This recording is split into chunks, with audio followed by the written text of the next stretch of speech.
நண்பர்களே, புத்தகம் ஏன் புதையல்? புதையல்னா there must be some value. என்ன மதிப்பு அதுக்கு?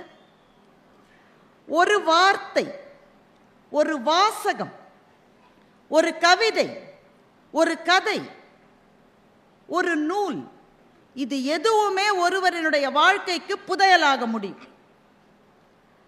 இது எல்லாமே புத்தகத்தில் தான் இருக்கு. இது எதுவும் ஒரு வாழ்க்கைக்கான புதையலாக முடியும். எது புதையல்? நீங்க கடையில போட்டு ஒரு காசு கொடுத்து வருவது அல்ல புதையல். எது உங்களினுடைய வாழ்க்கையை மலர வைக்கிறதோ அது எல்லாமே புதையல் தான்.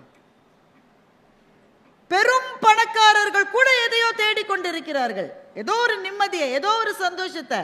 தன்னந்தனியா இருக்கு, எனக்கு ரொம்ப தனிமையா இருக்கு. You are always lonely at the top என்று சொல்லுவார்கள். உயரங்களுக்கு போக போக போக போக தனிமை தான் கிடைக்கிறது. ஒண்ணுமே இல்லாம இருந்த போது 40 பேர் 50 பேர் இருந்தாங்க. நீ மேல போக போக போக சுத்தி பார்த்தா யாருமே இல்லை.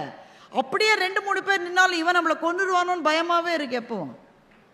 அப்போ உயரங்களிலே இருக்கிற போது தனிமையும், தாழ்வரைகளில் இருக்கிற போது நட்பும் இருக்கிற அதிசயம்தான் இந்த வாழ்க்கை.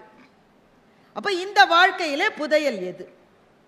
எனக்கு புதையல் என்பது உங்களுக்கு புதையல்னு இருக்கணும்னு அவசியம் கிடையாது. எனக்கு எது மதிப்பு தருகிறதோ, எது எனக்கு மதிப்புக்குரியதோ அதுவே தான் உங்களுக்கு மதிப்புக்குரியது என்று சொல்ல முடியாது. ஆனால் அவரவர்களினுடைய வாழ்க்கையினுடைய தேடலுக்கான ஏதோ ஒன்றை புத்தகங்கள் தருமா தராதா? அதைத்தான் புத்தக கண்காட்சியிலே பேச வேண்டும் என்று நான் நினைத்தேன்.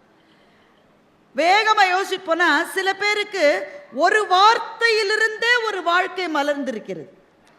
சார் மகாகவி பாரதியை பற்றி அவ்வளவு அழகாக பேசினதுனால இது உடனே எனக்கு ஞாபகத்துக்கு வந்தது. மகாகவி பாரதி ஒரு சிறுகதை எழுதியிருக்கிறார். தமிழ் சிறுகதைகளினுடைய தந்தை வ.வே.சு. ஐயர் தான், அதில் மாற்று கருத்து இல்லை. ஆனால்